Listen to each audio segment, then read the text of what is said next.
આજરોજ છોટાઉદેપુર પોક્સો કોર્ટના મુંશી સાહેબ નાઓએ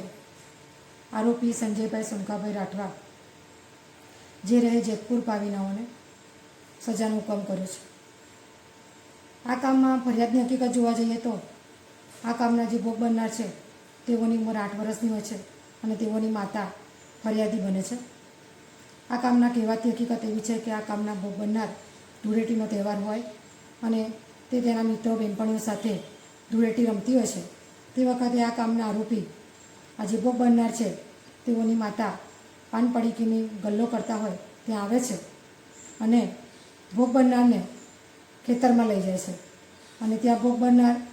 મોટર ચાલુ કરવાનું હોય છે જેથી એ ત્યાં જાય છે અને આ કામના આરોપી તેઓને અવાવરું જગ્યા ઉપર લઈ જઈ ખેતરમાં લઈ જઈ તેની સાથે દુષ્કર્મ કરે છે, જેથી જેતપુર પાવી ગુના રજિસ્ટર નંબર 146/2021થી ગુનો રજિસ્ટર થાય છે અને ત્યારબાદ પોસ્કો કોર્ટની અંદર ચાર્જશીટ દાખલ થતાં કુલ્લે 16 જેવા દસ્તાવેજી પુરાવા નામદાર કોર્ટમાં રજૂ કરેલા અને 13 જેવા સાક્ષી તપાસવામાં આવેલા, જેથી આજરોજ નામદાર કોર્ટે આરોપીને 20 વર્ષની સખત કેદની સજા અને વળતર રૂપે ભોગ બનનારને 4 લાખ રૂપિયાનો હુકમ કર્યો છે। છોટાઉદેપુર જિલ્લા સરકારી વકીલ સોનમ બિંદેસર।